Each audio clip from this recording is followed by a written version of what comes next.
Well, Lucy, congratulations on moving to LA and this fabulous space. Thank you. I'm hoping you're enjoying the podcast studio. We actually just opened it up. I think this might be like the second or third podcast we filmed in here. So thanks for being here. We're breaking it in.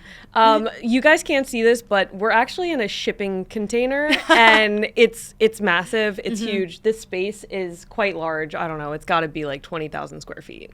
The space is around 20,000 square feet. Yeah. Okay.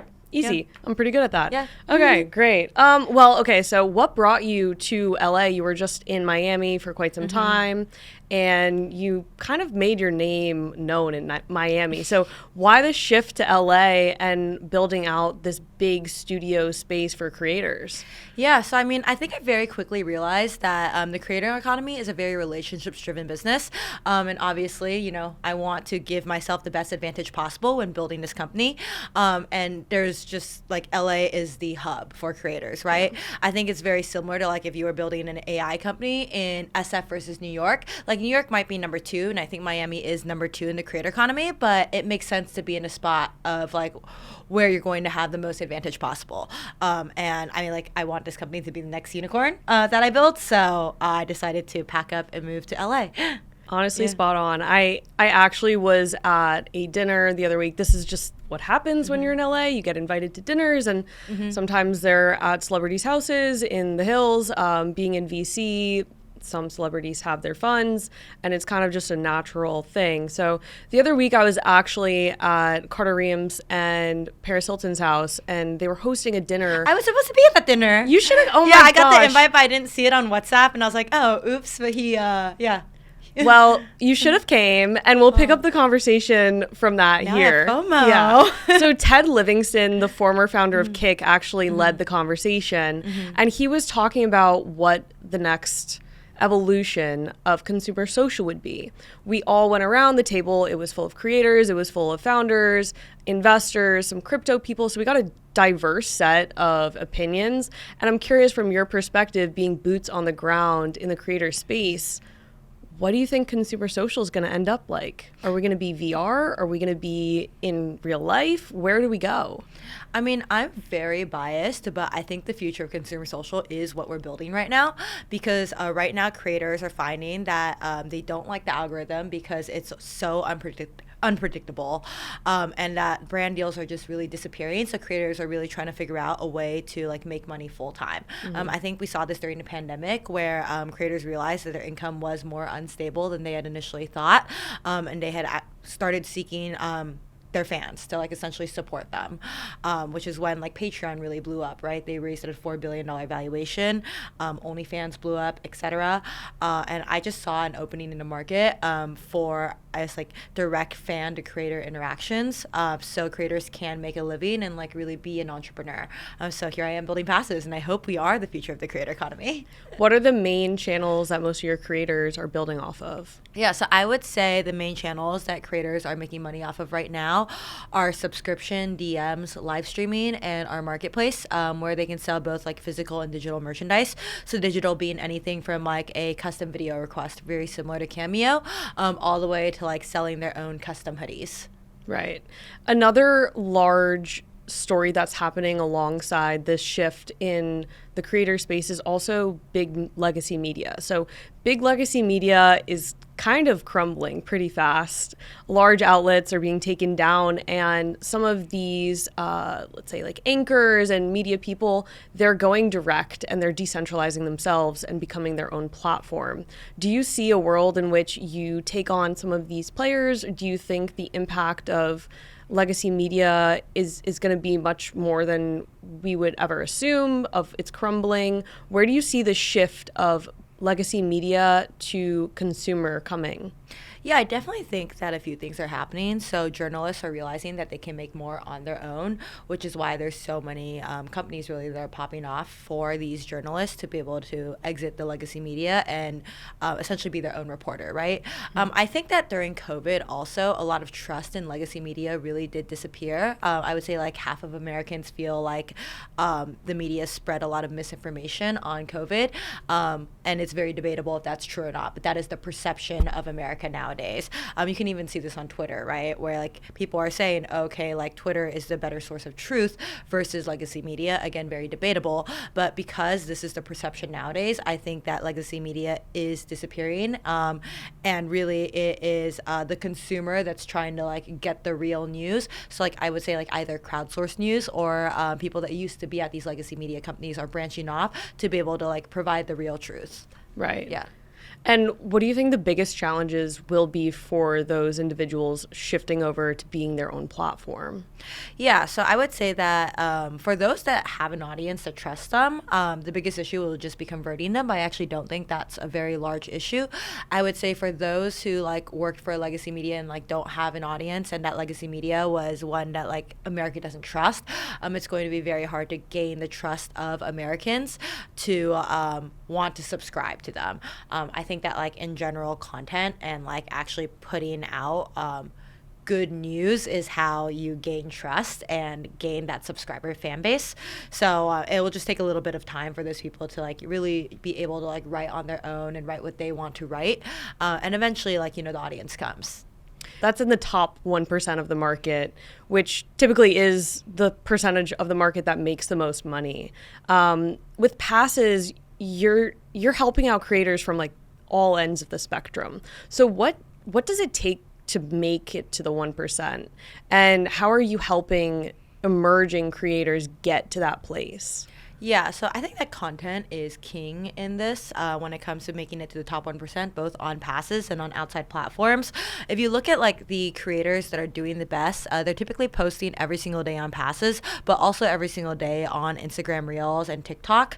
I would say that Instagram Reels and TikTok are probably the best for discovery. So if you're posting one Reel a day or one TikTok a day, you really only need like one hit, for example, to suddenly go viral, and then you gain a bunch of new followers, which a percentage will convert into super fans, and then you can monetize off them with passes.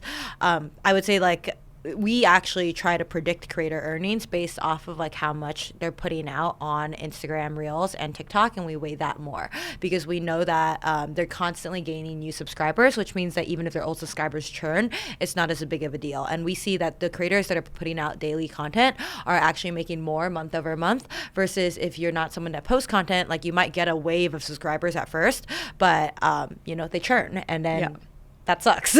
Right. Yeah. Are you able to share how much some of your top creators are making?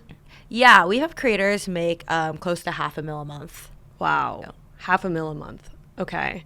And what is the typical range? I mean, like we have creators, I would say that creators that make $5,000 a month or more, we typically have like 100% retention on.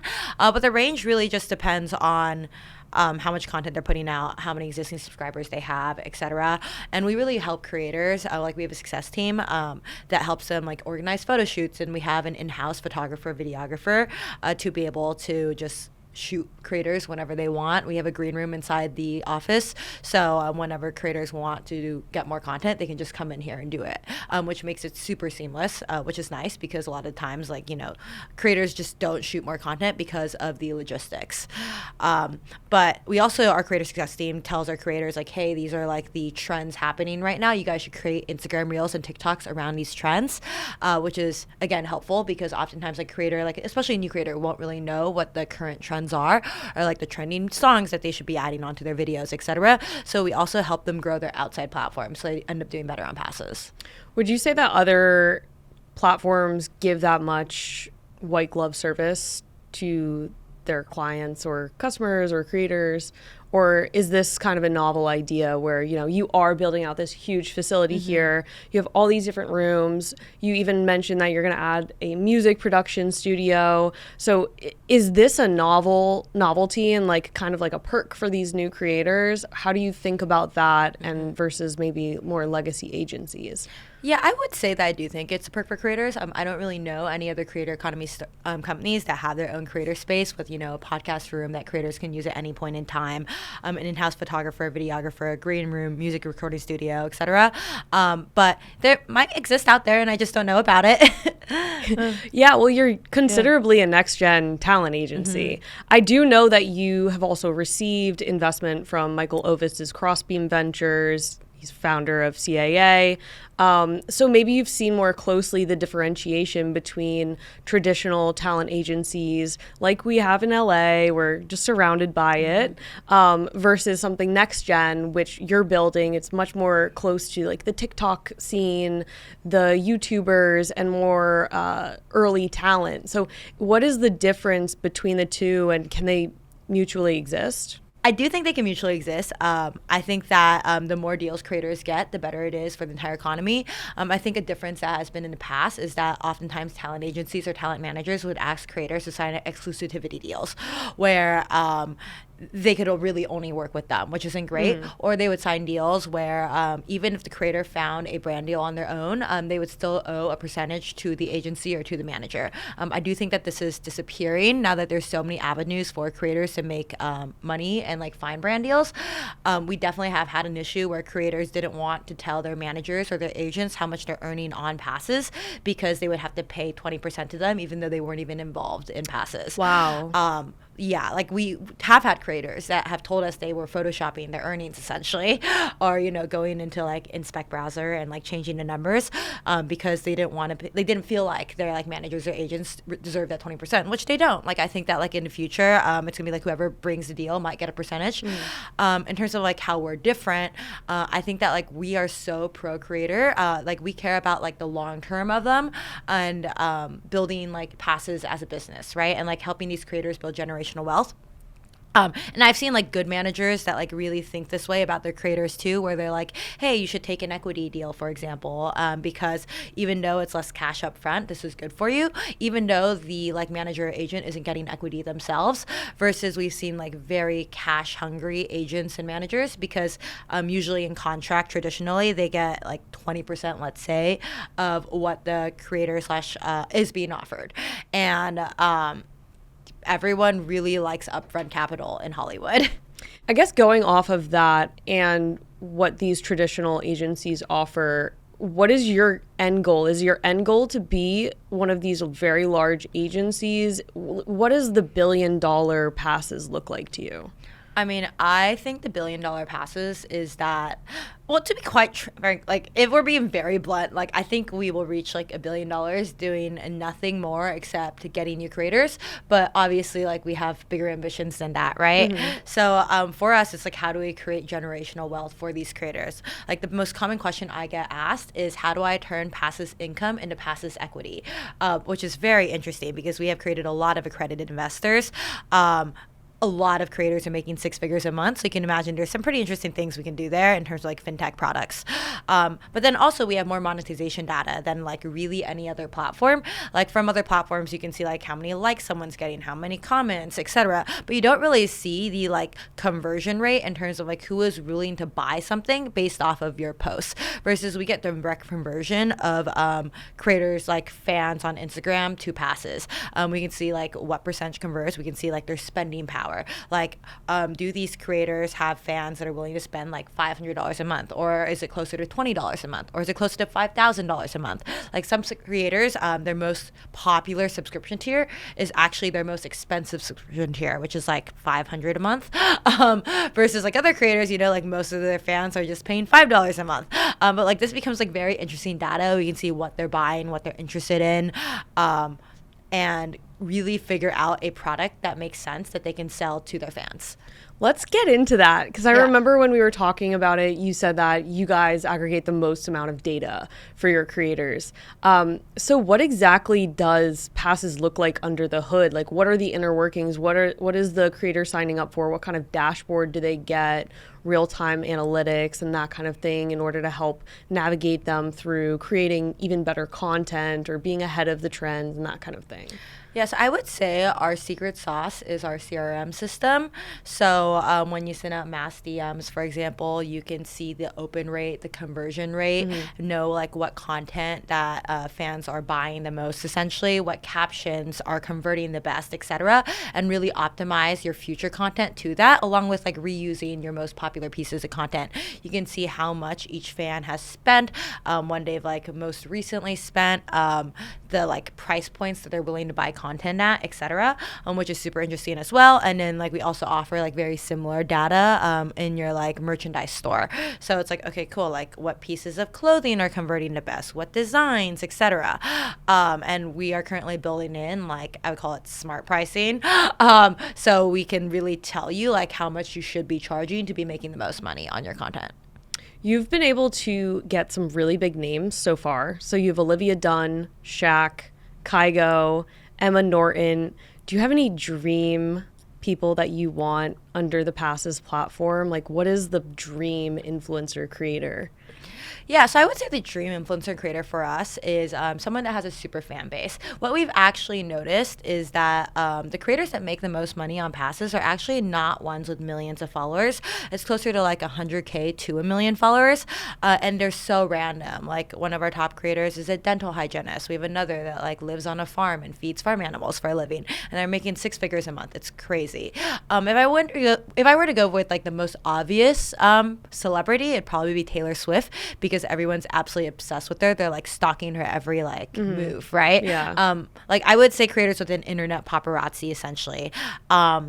So another obvious one in the influencing would probably be like Pokimane, and we know Pokimane would do well just because cosplay is like one of our is like larger niches in terms of revenue, and we have a lot of like lookalike creators that are pulling some big numbers that we think she would be able to match. So it's not the typical TikTok girly? I mean, like the TikTok girlies do make a lot too. I think everyone has a way to monetize. They just need to figure out like what content resonates the most with their fans. Given that you've been able to acquire a wide range of talent, like that's a really diverse set of people. How have you managed to build out your network through Passes and get these different kinds of talent? What does the process look like? Is there a process, or is it just totally abstract? Yeah, so I mean, I would say it's a mix of both. Like it's a relationships driven business, but we're also a data driven business. So on the like data side, to get our leads list, we basically scrape the internet everywhere, like Reddit, forums, etc., to find which creators had super fan communities. Because if you have a super fan community, they probably, you know, like made a Discord about you, a Telegram about you, a Reddit about you. Then we apply data science based off of like what we currently have with our creators, and we're constantly changing this model, like quite literally weekly, to try to determine how much they can make. And then for everyone that makes above $5,000 a month, we assign them to our AEs, because $5,000 a month seems to be the sweet spot where we have 100% retention. So then they just go out and attempt to like cold outreach them. Obviously, warm relationships do the best. So I've just, you know, been out and about in the creator community. I've made friends with a lot of creators, and sometimes I just ask for an intro. Usually you'll get the intro and then they have a manager, so you get bumped to the manager anyway. And then I also know a lot of managers, and managers are typically friends with other managers. So it hasn't been too hard like getting to the creator directly. But definitely I would say like scraping the internet is probably the best source for finding the qualified leads. So you are known for your parties and events. Passes has thrown some big things. You've had big activations. I just saw that you guys did an event at the Jake Paul fight with Better. How have you managed to strategize at least brand activations and getting creators together and creating this flywheel of like hype and coolness? Yeah, so we try to not do big parties very often, because then it loses its like, you know, magic to it, and the hype. But I've honestly given my marketing team like $0. So a lot of pretty much all our parties come out to break even or like net positive, which is nice. And we can just do this based off of parties that like I've thrown by myself. Like, I remember like our first party that like we actually tried to get sponsors for. It was because I had thrown a birthday party that I paid for by myself, and we had insane guests, like insane musical performances, etc. And just based off of that, sponsors are willing to come in and do our next party. So every single party gets better because we have more money to put into it, which is awesome. And then, yeah, like we just invite our creator friends. Like usually you have special guest DJs, and that is enough to bring people out. I think that because we don't throw a bad party, or we haven't thrown a bad party, people are just willing to show up. Like they beg to shop. We've had people offer to pay like 10 grand to come if they're not on the guest list. Would you say that the lines for your parties are very long? We try to not have lines in terms of like we want like efficient security, right, and a check-in process, but like sometimes we mess up there on logistics, right? And it becomes long. Like there was definitely in a party where a very, very famous person, I can't say, was stuck outside for 40 minutes and then ended up leaving. Oh no. Yeah. Oh my gosh. So besides that, like I do know that you throw some like serious activations for the creators, and it's on a weekly basis, right? So how does that work, and how do you manage like helping them create a larger brand and make sure that they're doing things and are being engaged? What do those smaller activations look like, and how do you keep up the cadence? Yeah, so for smaller activations, because it's a relationships driven business, we want to make sure that like every single week we're at least taking care of like a subset of our creators. So for example, this week happens to be the F1, so we're inviting a bunch of creators to the F1 with us, and again, it's really nice that they're creators because we're able to get them free hotels, free flights, and free tickets, not on company dollar. But it's also like they don't have the relationships. Like a lot of these creators don't have the relationships to be able to do that on their own, because they are like, you know, the creators with less than 1 million followers that might live in Alabama, for example. And they're just not plugged into the LA scene like we are. Right. Yeah. Right. And those kinds of events really elevate their brand and what they're Exactly. associated with. So then, Yep. you know, you get more followers, you get more paid subscribers and that kind of thing. Exactly. And then other activations we try to do are always just like group dinners, so then they can get to know us better. We try to do collaborative photo shoots because the number one way to gain new followers is to collaborate with someone, because you guys just, you know, your followers intermingle and then they become fans of both of you guys. I think there's like a common misconception where like if a fan spends on one creator and it moves to another creator, they spend less on like the previous one, but we've seen that they just end up spending like double. So when Passes was originally created, it was a Web3 company. Since then, you've shifted off of it, but crypto's back and it's booming. Do you have any regrets about that? Why did you move away from Web3? And tell me about the delicate balance between that and like incentives of being on the platform. Yeah, so I would say I'm still like very bullish on Web3, and I've always said this, like even after we took away Web3. To me, it just makes sense, like interoperability. If you're a super fan on Passes, like you should be able to go on Ticketmaster, connect your wallet, see like the NFT, and get a discount. Right? Like that just kind of makes sense.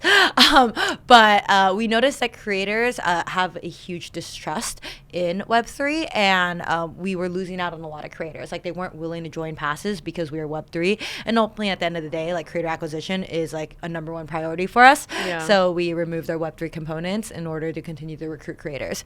I don't have any regrets about it. Web3 is still not really popping off. And if it does, I think that like I'd want to wait until it's like societally accepted. And like actually accepted, not just like a phase, right? Before we reintegrate it back in. Like we listen to our creators' feedback, and until all our creators say like we want Web3 on the platform, we're not going to prematurely do it. That being said, creators love making money, so we are looking into adding like crypto payments. So people that, you know, like fans have more ways to be able to spend more money on creators, because it's a win-win for everyone then. And then we are thinking about crypto payouts as well, just because a lot of creators, like they want money instantly. And right now we do have to charge an extra percentage if they want instant payouts, because banks charge us an extra percentage if we do instant payouts, versus it'd be much cheaper for the creator to get instant payouts via crypto. So for creators that do want their money in crypto, we are looking at other solutions. This might be a change in the subject, but what are the biggest misconceptions that you've faced while building out Passes? Is there like a narrative that you've been fighting against? What have you been trying to hold accountable to and like really strengthen so people don't there's no misconception around the brand? Yeah, I think that the main misconception around a brand is people think that you have to be a hot girl or a hot guy to like make tons of money on Passes, or that like you're doing like nude content on Passes to be able to make money.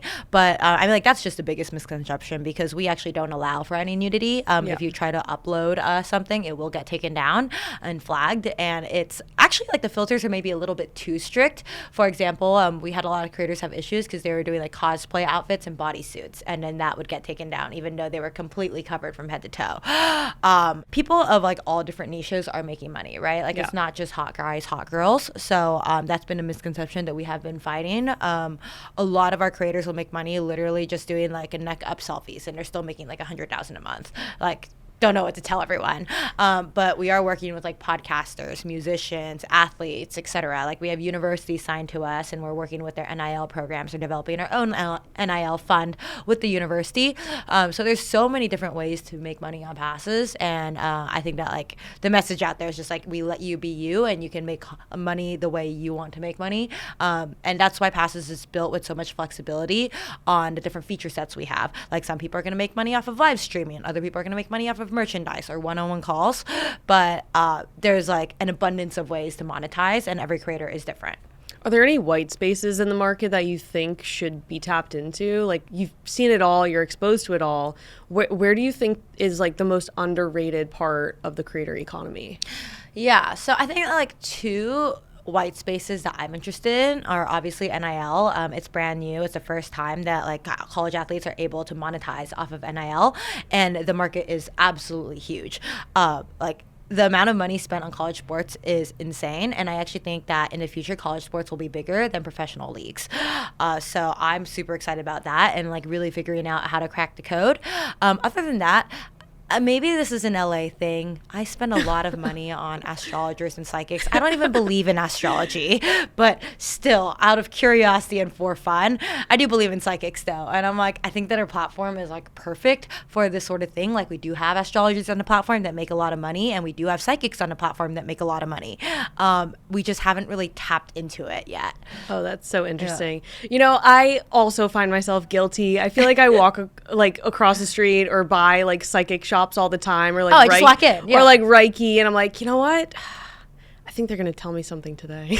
So my favorite thing is because I like walking into psychic shops because they don't have a chance to like Google me. They don't have my phone number. They don't have my name. So then anything they say needs to be like from their abilities, and if it's like hyper accurate, where it's so specific to me, and I've had things that are very, very specific to me, to the point where it's like, oh, I see you just signed a bunch of contracts for a new business that you're starting. That was like a psychic that I walked into told me that the day I like sent out the term sheets or like the safes for like investors to wire me. I was like, that's crazy. That's crazy. Yeah. Like highly intuitive. Yeah. Highly intuitive. Yeah, that was something that's just like, it doesn't apply to everyone. No, it doesn't. Yeah. What they do get me on, and I will be a sucker for it one day, is like upcharging me or selling me on like a $500 candle to exactly. So that's what I hate about LA psychics. So like psychics, I think that psychics are real. They give you hyper accurate readings, at least the good ones, right? And then they're like, oh, but like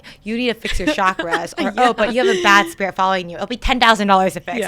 And because they gave you this like hyper accurate reading, you feel the need to spend more money. But those psychics are I think they're bad people personally. So like the psychics that I use are always ones that like don't upcharge at all, because they're not trying to get more out of me. Yeah, I've almost made it to a demon cleansing retreat before. If it makes you feel better, my friend and I, we literally did not think psychics were real. It was the first time we went to a psychic, and this was actually the day I like, sent out the safes to my investors. We walked out a week later having spent like 15 grand each. Okay, new market. We're going to go after this. This is great. Yes. We're both like victims of it. Exactly. It's definitely viable. And the way people find psychics is they literally Google like psychics near me, right? Yeah. Like that or referrals, which is perfect for a platform like Passes, because we could just dominate SEO for psychics in like psychics in LA, right? Like we could dominate SEO for that, and like just provide a list of good psychics that you can book on the platform and have like one-on-one calls with over the platform. Like there's no need to share your phone number. There's no need to share like a Zoom, etc. Like you're much more anonymous on our platform, which is kind of cool. There's just so many ways to dominate and like get people to find it. I love it. I love it. So you have raised about $50 million in 2 years. That's a lot of money. That's very fast. and you're also growing really fast. What has your fundraising strategy been like to date? Like, how have you kept up with all of this and been able to continue to raise in a very competitive market? Yeah, so I generally think that I like fundraising when I'm at the advantage. So getting preempted is my favorite way to fundraise. I would say the seed round wasn't really preempted. It was more so like I had an idea and I was running a venture fund, so I had to ask my LPs for permission to be able to do this. And then my LPs were just like, let us put in a check. And I had to do right by my LPs, so I obviously let them put in the checks first, and also gave a little bit of equity to the fund. And that ended up just oversubscribing very quickly, like no name, no deck. It was literally a text message fundraise, which is pretty wild. And then the Series A was preempted. The numbers were just absolutely phenomenal. And I've obviously, in venture, I saw how my other investments were growing, and I knew that I had something very special on hand. So I just sent out an investor update end of year, and every single one started contacting me. I got a term sheet within 2 days, I think, of that investor update. Used that to cause FOMO and fundraise. The key to fundraising well is just causing FOMO. We feel it. Yeah. VCs definitely feel the FOMO. Yes. That's how the whole system works. What were the numbers? I don't think I can share anymore, but they were very good, in the multi-millions after our first 12 months. Phenomenal. Yeah. Okay, not bad. I can see that. As we look back on your career, you're very well accomplished. You were a Teal Fellow, Forbes 30 Under 30. You helped found Scale AI, and then you went on to found Backend Capital, HF0. You're now founding Passes. What are your long-term goals, and are you going to continue building? I mean, my long-term goal right now depends what you call long-term, but for the next decade, I obviously want Passes to go public, so working very, very hard on that. I think long-term, I've always had this dream to start a nonprofit combating human trafficking, and I go back and forth on whether it makes sense for me to do it or whether I should just do what I'm good at, which is making money and donating to it. Because I think a lot of people decide they want to start a nonprofit, but they don't really know how to do it, right? But they do it out of ego versus other people realize, this person might be doing it better than me. I should just donate. So I'm going back and forth on that. But how I would want to do it is probably use technology to help combat it. I read a story about how someone created a very simple website where you could just submit pictures of hotel rooms, and they ended up collecting millions of images of hotel rooms. And the police were able to use this backtrack and find out which hotels people were trafficked in, which is very cool and so simple. And I bet there's a million other ideas that can be done to help combat it. Wow, yeah, I've never heard of the technology approach to combating that. I've definitely seen the posters in bathrooms and airports, but I don't know how that works. It would be really interesting. Yeah, there was a human trafficking case very recently in LAX, I think a week ago. Oh my gosh. Yeah. Wow. Yep. Okay. And it was in the same terminal that a girl that was not connected to the case happened to disappear at. Still haven't found her. Wow. Yeah. Okay. Well, we'll get you there. Yeah. That would be a great mission, and a really good long-term goal for sure. Yeah. I can understand the complexities of do I manage this? Do I have someone else manage this? How does this really work? Given that you're super busy, you're busy all the time, it's real hard to get you scheduled. And you also do berries twice a day. You have multiple businesses going on. You're investing, you're doing things. How do you keep up this energy? I really do think berries is how I keep up a lot of energy. I start my day with 2 Celsiuses, which is very concerning. I don't think anyone should actually do it. I've actually been told by a very large shareholder of Celsius not to drink that much Celsius. But anyways, I don't know. I wake up and I might be kind of sleepy, whatever. By the time I enter the berries red room though, and I usually enter, at 6:15 a.m. Exactly. Yeah. Just the music, the lights, the adrenaline, and the energy of everyone around me wakes me up. I think that I feel energies, and even this office, right? All my employees' energies are very contagious, and it brings me excitement. I also just think like I'm very lucky. I think I was born naturally, like genetically, really. My parents would wake up at 5 a.m. every single day and sleep at like 1 a.m. So they also never really got much sleep. So in my head, I'm like, it must be genetic. Yeah, and you're utilizing it pretty well. Yeah, so exactly. why not? That's great. So you have like a really good routine, you're health oriented, you're productive, you're focused. What are your 2025 goals? I mean, I would say our 2025 goals is to continue to nail down creators. I want to crack NIL in 2025. Okay. So we'll see if we like figure out how it works exactly, or like how we can monetize it best. And then I'm really excited about like the fintech products that we're building, which, you know, should be done Q1 2025, but we'll see. I think that like the fintech part is probably the thing I've been most excited about since starting this company. So I'm excited that we're finally getting there. Fantastic. Yeah. Well, Lucy, it was a pleasure to have you on. This was such a fun conversation, and I'm bullish on psychics, so I hope you figure that out. Thank you. I also hope I figured that out. Thank you. Thank you.